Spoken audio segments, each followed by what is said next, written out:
గురిపెడితే బంగారు పతకాలు రావాల్సిందే అనేలా పట్టుదల, క్రమశిక్షణ, ఏకాగ్రతతో సాధించేసింది.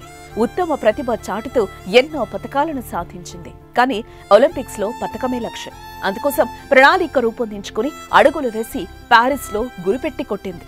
టోక్యో ఒలింపిక్స్ లో దురదృష్టం వెంటాడినా ఏమాత్రం నిరాశ నిస్పృహలకు లోను కాకుండా 3 ఏళ్లు పట్టుదలతో చేరాల్సిన లక్ష్యం కోసం కష్టపడి విజయం సాధించింది యంగ్ బుల్లెట్.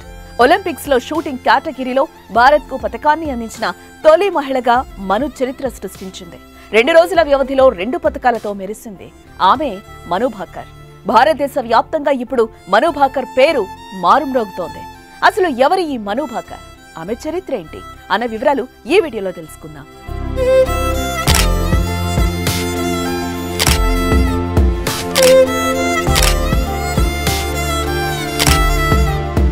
మను భాకర్ హర్యానాలోని జజ్జర్ జిల్లాలోని గోరియా గ్రామంలో ఫిబ్రవరి 18, 2002లో జన్మించింది. ఆమె తండ్రి రామ్ కిషన్ భాకర్ మర్చెంట్ నేవీలో చీఫ్ ఇంజనీర్ గా పనిచేస్తున్నారు. తండ్రి ప్రోత్సాహంతోనే క్రీడల్లో ముందుకు సాగింది. ఆమె very talented girl. School stage లో చాలా క్రీడల్లో పాల్గొని రాణించింది. 14 సంవత్సరాల వయసు వరకు మార్షల్ ఆర్ట్స్, బాక్సింగ్, టెన్నిస్ మరియు స్కేటింగ్ల్లో జాతీయ స్థాయిలో పతకాలను కూడా సాధించింది. కానీ ఆమెకు షూటింగ్ అంటేనే ఎక్కువ ఇష్టం. తండ్రికి మాట చెప్పి ఒక తుపాకీ కావాలని కోరింది.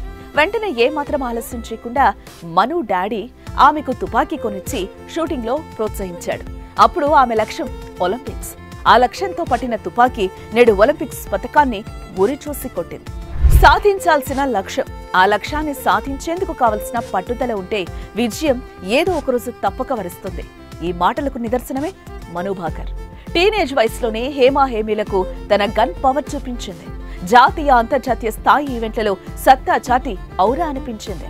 2017 జాతీయ షూటింగ్ ఛాంపియన్షిప్ లో ఒలింపిక్ పతక విజేత, మాజీ ప్రపంచ నెంబర్ 1 షూటర్ హీనా సిద్ధును ఆమె ఓడించి అందరి దృష్టిని ఆకర్షించింది. రికార్డు స్థాయిలో ఆమె 242.3 స్కోరు సాధించి 10 మీటర్ల ఎయిర్ పిస్టల్ విభాగంలో చరిత్ర తిరగరాసింది. ఇక 2017 ఆసియా జూనియర్ ఛాంపియన్షిప్ లో రజతం గెలిచింది. ఆ తర్వాత 2018లో జరిగిన ఇంటర్నేషనల్ స్పోర్ట్స్ షూటింగ్ ఫెడరేషన్ ప్రపంచ కప్ కు అర్హత సాధించి జూనియర్ కేటగిరీలో ప్రపంచ రికార్డును బద్దలు కొట్టింది.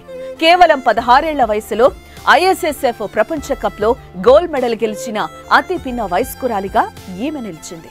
10 మీటర్ల ఎయిర్ పిస్టల్లో వ్యక్తిగత, మిక్స్డ్ టీమ్ ఈవెంట్ లో బంగారు పతకాలు సాధించింది. 2018లో ఆస్ట్రేలియాలో జరిగిన కామన్వెల్త్ గేమ్స్ లో మహిళల 10 మీటర్ల ఎయిర్ పిస్టల్లో మను స్వర్ణాన్ని సాధించి రికార్డు సృష్టించింది. 2019లో మ్యూనిచ్ ISSF ప్రపంచ కప్ లో 4వ స్థానం సాధించి టోక్యో ఒలింపిక్స్ కు అర్హత సాధించింది.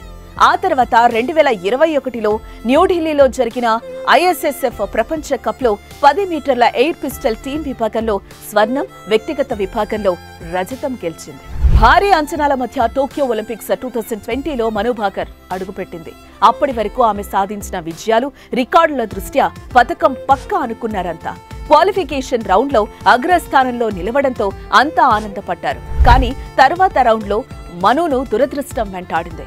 పిస్టల్ పనిచేయకపోవడంతో తదుపరి రౌండ్ లో వెనుదిరిగింది. కానీ పారిస్ ఒలింపిక్స్ లో మను భాకర్ గురి తప్పలేదు. అంచనాలు అందుకొని 2 పతకాలు కొల్లగొట్టింది. తొలుత వ్యక్తిగత విభాగం 10 మీటర్ల ఎయిర్ పిస్టల్లో మను కాంస్య పతకం గెలవగా, మళ్లీ 2 రోజుల తర్వాత మిక్స్డ్ విభాగంలో కూడా మను భాకర్ కాంస్య పతకం సాధించింది. 10 మీటర్ల పిస్టల్ మిక్స్డ్ విభాగంలో సరబ్జోత్ తో కలిసి విజయం అందుకుంది. దేశానికి స్వాతంత్ర్యం వచ్చిన ఒకే ఒలింపిక్ లో 2 పతకాలు గెలిచిన తొలి అథ్లెటిక్ గా నిలిచింది.